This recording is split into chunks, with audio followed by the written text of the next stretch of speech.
এখানে কোনো উপজেলা প্রশাসন বা পরিষদের কোনো জনপ্রতিনিধি চেয়ারম্যান মেম্বার এখনো এখানে আসে নাই, কোনো উদ্যোগও নেয় না। এটা আমরা নিজেরা জনগণ এটা আমরা করতেছি।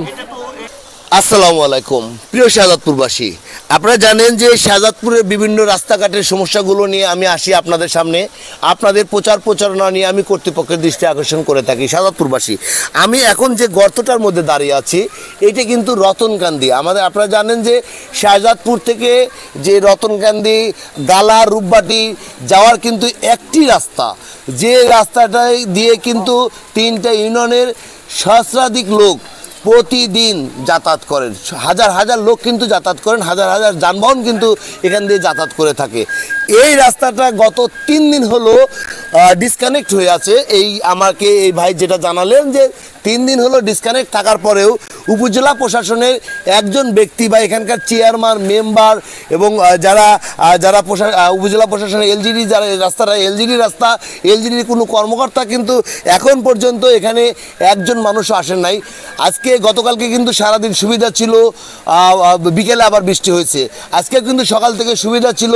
এখন কিন্তু আমি যে দাঁড়িয়ে আছি, আমি কিন্তু বৃষ্টির মধ্যে ভিজছিলাম, আমার ছোটো ভাই কিন্তু এসে ছাতাটা ধরেছে এবং এখনও কিন্তু বৃষ্টি নামছে। কিন্তু এই বৃষ্টির মধ্যে যখন উপজেলা প্রশাসনের যারা কর্মকর্তারা আছেন তারা যখন এসির মধ্যে বসে আছেন, আর এই এলাকার যারা রুগী আছেন তারা কিন্তু এই আমি যে দেখাচ্ছি আপনাদেরকে, দেখেন নিদারুণ কষ্ট করে এই এলাকার রুগীগুলো কিন্তু এখান দিয়ে পার হচ্ছে প্রতিক্ষণ কিন্তু এভাবে যাতায়াত। এবং যারা এখান দিয়ে কিন্তু কোনো ট্রলি বা একটি ট্রাক কোনো কিছু কিন্তু যাতায়াত করতে পারছে না, যাকে বলে টোটালি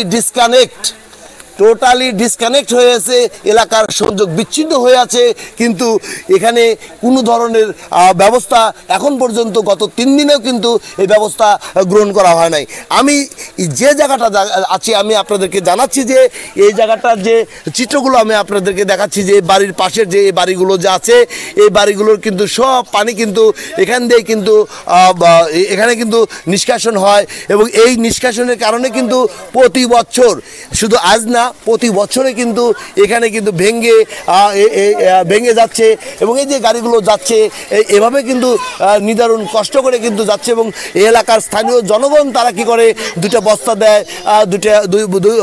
দুই গাড়ি খোয়া দেয়, এভাবে কিন্তু তারা মেনটেনেন্স করেন। কিন্তু কর্তৃপক্ষ যদি এই জায়গাটাকে, আমি যে জায়গাটা এখন আপনাদেরকে দেখাচ্ছি এই পাশে যদি স্থায়ীভাবে একটি গাইডওয়ালের ব্যবস্থা করে এবং এখানকার পানিগুলো নিষ্কাশনের জন্য যদি একটি ড্রেনেজের ব্যবস্থা করা হয়, এটা ইউড্রেন করা হয়, তাহলে কিন্তু এখানে এই জায়গাটা কিন্তু বারবার ক্ষতিগ্রস্ত হবে না এবং সাধারণ মানুষ যারা আছেন সাধারণ মানুষও কিন্তু সহজে কিন্তু পথ চলতে পারবে এবং এই এলাকার দুর্ভোগ কিন্তু কমে আসবে।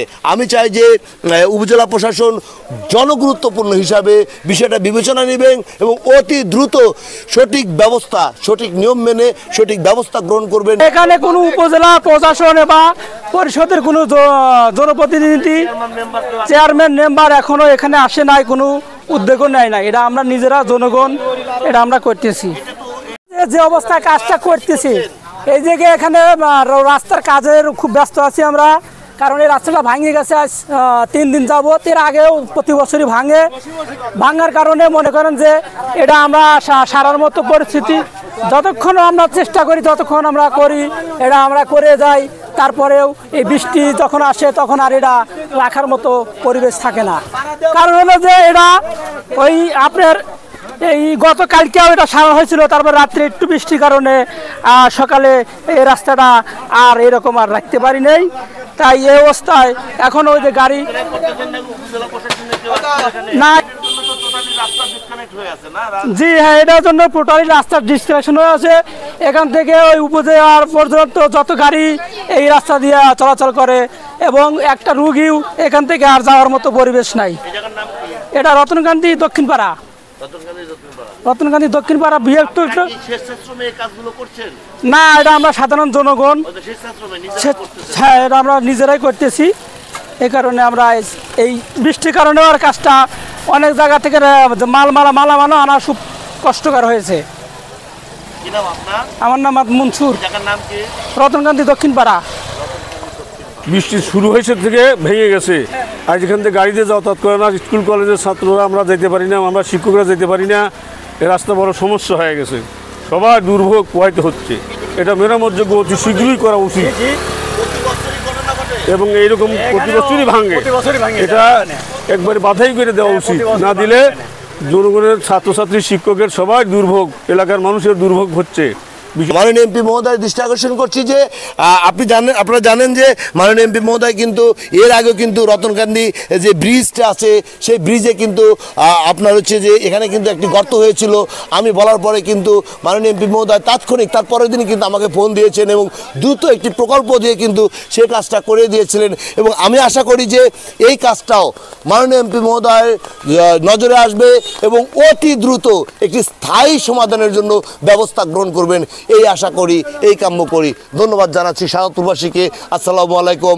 আমি আবার আসবো শাহজাদপুরে কোনো জনদুর্ভোগ নিয়ে আপনাদের মাঝে, আপনাদের প্রচারণা এর সুফল বয়ে নিয়ে আসবে। আপনারা জানেন যে একটি রাস্তা মানুষের জন্য কতটা জনগুরুত্বপূর্ণ সেটা কিন্তু প্রতিটি মানুষ কিন্তু জানেন। অতএব জনগুরুত্বপূর্ণ হিসাবে ভিডিওটাকে প্রচারে আপনাদের একান্ত সহায়তা কামনা করি। ধন্যবাদ জানাচ্ছি। আসসালামু আলাইকুম।